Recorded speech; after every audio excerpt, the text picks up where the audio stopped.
شروع اللہ کا نام لے کر جو بڑا مہربان نہایت رحم والا ہے۔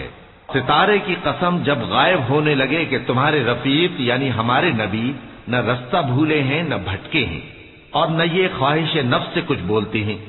یہ قرآن تو ایک وحی ہے جو ان کی طرف بھیجی جاتی ہے، ان کو نہایت قوت والے نے سکھایا یعنی جبرائیل نے جو طاقتور ہیں۔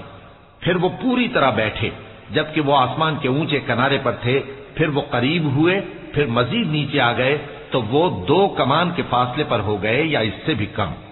پھر اللہ نے اپنے بندے کی طرف جو حکم بھیجا سو بھیجا۔ جو کچھ انہوں نے دیکھا ان کے دل نے اس کو جھوٹ نہ جانا۔ کیا جو کچھ وہ دیکھتے ہیں تم اس میں ان سے جھگڑتے ہو؟ اور انہوں نے اس کو یعنی جبرائیل کو ایک اور بار بھی اترتے دیکھا ہے سدرۃ المنتہا کے پاس۔ اسی کے پاس ہمیشہ رہنے کی بہشت ہے، جبکہ اس بیری پر چھا رہا تھا جو چھا رہا تھا۔ ان کی آنکھ نہ تو اور طرف مائل ہوئی اور نہ حد سے آگے بڑھی۔ انہوں نے اپنے پروردگار کی قدرت کی بہت ہی بڑی بڑی نشانیاں دیکھی۔ بھلا تم لوگوں نے لات اور عزا کو دیکھا اور تیسری مورتی یعنی منات کو؟ مشرکو، کیا تمہارے لیے تو بیٹے ہوں اور اللہ کے لیے بیٹیاں؟ یہ تو بہت ہی بے انصافی کی تقسیم ہوئی۔ وہ تو صرف نام ہی نام ہے جو تم نے اور تمہارے باپ دادا نے رکھ لیے ہیں، اللہ نے تو ان کی کوئی سند نازل نہیں کی۔ یہ لوگ محض خیال و گمان اور خواہشات نفس کے پیچھے چل رہے ہیں، حالانکہ ان کے پروردگار کی طرف سے ان کے پاس ہدایت آ چکی ہے۔ کیا جس چیز کی انسان آرزو کرتا ہے وہ اسے ضرور ملتی ہے؟ سو آخرت اور دنیا تو اللہ ہی کے ہاتھ میں ہے۔ اور آسمانوں میں بہت سے فرشتے ہیں جن کی سفارش کچھ بھی فائدہ نہیں دیتی مگر اس وقت کہ اللہ جس کے لیے چاہے اجازت بخشے اور سفارش پسند بھی کرے۔ جو لوگ آخرت پر ایمان نہیں لاتے وہ فرشتوں کو لڑکیوں کے نام سے موسوم کرتے ہیں، حالانکہ ان کو اس کی کچھ خبر نہیں۔ وہ صرف خیال و گمان پر چلتے ہیں، جبکہ خیال و گمان حق کے مقابلے میں کچھ کام نہیں آتا۔ تو جو ہماری یاد سے روگردانی کرے اور صرف دنیا ہی کی زندگی کا خواہاں ہو اس سے تم بھی منہ پھیر لو۔ ان کے علم کی یہی انتہا ہے۔ تمہارا پروردگار اس کو بھی خوب جانتا ہے جو اس کے رستے سے بھٹک گیا، اور اس سے بھی خوب واقف ہے جو رستے پر چلا۔ اور جو کچھ آسمانوں میں ہے اور جو کچھ زمین میں ہے سب اللہ ہی کا ہے، اور اس نے خلقت کو اس لیے پیدا کیا ہے کہ جن لوگوں نے برے کام کیے ان کو ان کے اعمال کا بدلہ دے، اور جنہوں نے نیکیاں کی ان کو نیک بدلہ دے۔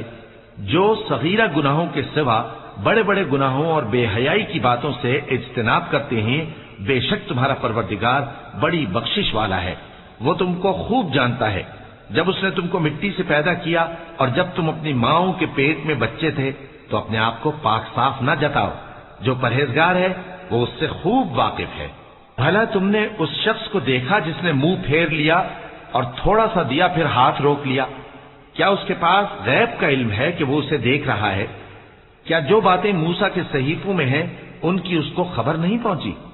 اور ابراہیم کے صحیفوں کی جنہوں نے حق کے اطاعت اور رسالت پورا کیا، وہ یہ کہ کوئی شخص دوسرے کے گناہ کا بوجھ نہیں اٹھائے گا، اور یہ کہ انسان کو وہی ملتا ہے جس کے لیے وہ محنت کرتا ہے، اور یہ کہ اس کی محنت کا جائزہ لیا جائے گا، پھر اس کو اس کا پورا پورا بدلہ دیا جائے گا، اور یہ کہ تمہارے پروردگار ہی کے پاس پہنچنا ہے، اور یہ کہ وہی دونوں جوڑے یعنی نر اور مادہ پیدا کرتا ہے، یعنی نطفے سے جو رحم میں ڈالا جاتا ہے، اور یہ کہ قیامت کو دوبارہ اٹھانا اسی کا ذمہ ہے، اور یہ کہ وہی دولت مند بناتا اور وہی مفلس کرتا ہے، اور یہ کہ وہی شیرا نامی تارے کا بھی مالک ہے، اور یہ کہ اسی نے عاد اول کو ہلاک کر ڈالا اور سمود کو بھی، غرض کسی کو باقی نہ چھوڑا، اور ان سے پہلے قوم نوح کو بھی۔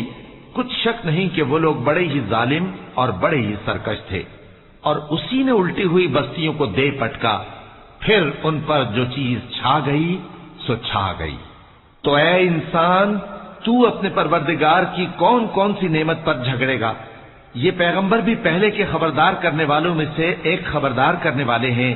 آنے والی یعنی قیامت قریب آ پہنچی، اس دن کی تکلیفوں کو اللہ کے سوا کوئی دور نہیں کر سکے گا۔ اے کافرو، کیا تم اس کلام پر تعجب کرتے ہو اور ہنستے ہو اور روتے نہیں؟ اور تم غفلت میں پڑے ہو تو اللہ کے آگے سجدہ کرو اور اسی کی عبادت کرو، کیونکہ آیت سجدہ تلاوت کی گئی ہے لہذا سامعین پر سجدہ واجب ہے۔